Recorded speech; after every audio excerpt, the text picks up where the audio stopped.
Rafa, o Brasil não é necessariamente o líder, mas ele tampouco é o vilão ou o patinho feio. Como eu disse na minha fala anterior, ele é responsável por 3% das emissões totais, né, de CO2 e 1,2 mais ou menos por cento disso, quase metade dos 3, 1,2% do total é ligado a atividades ilegais. E que aí tem um problema que é um drama, né?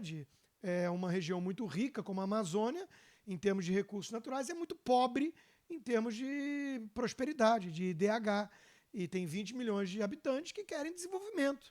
Então, é o mesmo fator que leva muita gente para a informalidade no meio urbano, como ambulante, camelô, faz com que o sujeito vá para grilagem ou para cortar madeira ilegal e desflorestar na Amazônia. Né?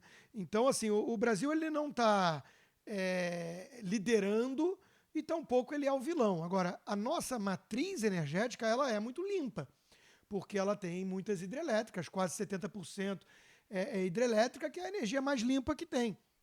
A França, por exemplo, também tem energia limpa, só que graças à energia nuclear, que é quase uns 80%. Agora, olha que paradoxo: os ambientalistas, via de regra, demonizam a energia nuclear, porque é associada à questão de potência, questão bélica. Então, existe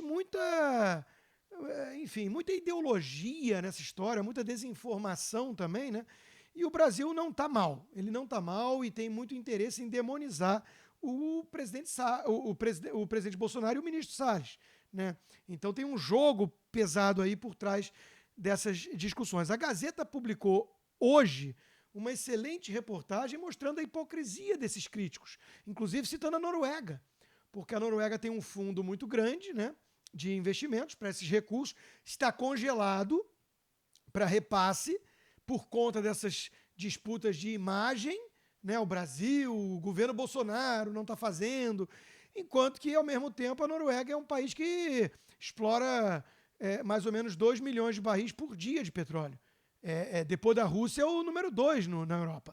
Enquanto que o governo da Noruega faz planos para as próximas décadas em relação ao petróleo, fica com esse discurso, né, ecologicamente correto do outro lado e travando o recurso para o Brasil. Então, existe um jogo de interesses, existe muita hipocrisia e o negócio não pode ser tomado a valor de face. E aí vem esse dilema que você coloca: o Brasil pega ou não pega dinheiro? Bom, eu aqui acho que eu fecho com um Mourão, né? O Brasil não deveria ficar mendigando o recurso. Agora, o ministro Salles está certo, na minha opinião, em cobrar que cossem o bolso.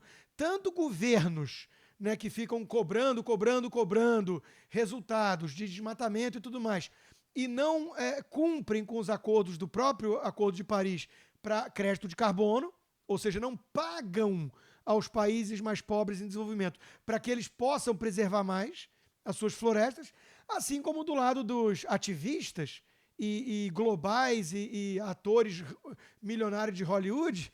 E só um parênteses, o DiCaprio tem um capítulo à parte que eu menciono no meu Esquerda Caviar, porque ele fez um filme A Praia, onde a equipe toda alugou uma ilha, se eu não me engano, no Tahiti, e deixou uma devastação enorme para trás.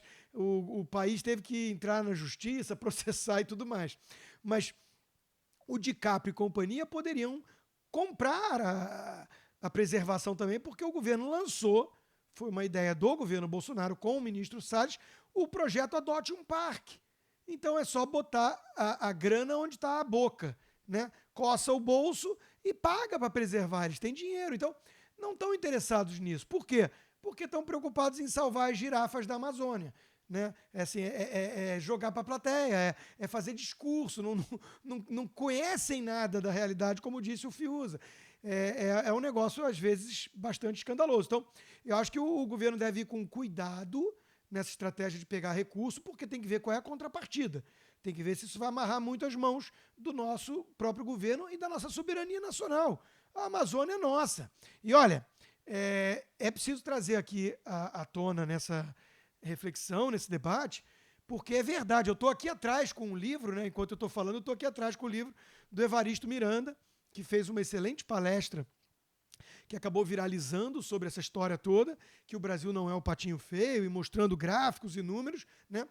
E ali ele mostra um documento, né? Um documento que existe, né? que aqui nos Estados Unidos, por exemplo, tem campanha para arrecadação de fundos desses movimentos, que a ideia, o slogan é fazendas aqui, florestas lá. Esse é o slogan para capturar atenção e recursos de americanos, né? Ou seja, existe sim um intuito nessa história toda de você limitar a capacidade de desenvolvimento do Brasil, que pode não ser o líder, mas não é o patinho feio, e que, 14% do nosso território está em aldeias, em reservas indígenas. O Brasil produz o que produz usando menos de 1/3 do território. Tem um monte de áreas preservadas, sim, e a matriz energética é limpa, como eu disse, por conta das hidrelétricas. Então, essa estratégia de limitar, de alguma forma, esse nosso desenvolvimento, ele diz respeito a uma coisa muito simples. O Brasil tem enormes vantagens comparativas nessa área. O nosso agronegócio já é a locomotiva que é para o nosso crescimento, para o nosso desenvolvimento, com todas essas amarras. Então, gera muito receio nos competidores lá fora, aqui fora, né? Então, fazendeiros, grupos de negócios desse meio rural nos Estados Unidos e na Europa, eles se mobilizam sim para fazer lobby pesado para que, de alguma forma, o Brasil não consiga incomodar mais ainda, né? É a história de chutar a escada depois que chegou ao topo. Esses países passaram pelas suas revoluções industriais, por exemplo, e agora querem que os países em desenvolvimento atinjam o mesmo nível de energia limpa, vamos supor. Imagina a China, né, que depende muito de carvão, por exemplo. Imagina a China ter que atender aos padrões rigorosos de um Estados Unidos hoje, né? O que aconteceria com a China no dia seguinte?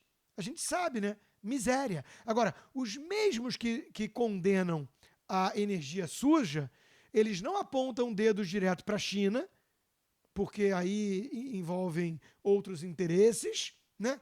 E também não deixam de comprar produtos manufaturados baratinhos, intensivos em capital com mão de obra semi-escrava chinesa ou com energia porca de carvão chinesa. Então, veja como há, na melhor das hipóteses, conflito entre o que se diz e o que se faz, né? E aí a gente tem que ter cuidado aqui para não cair na ladainha dos ativistas.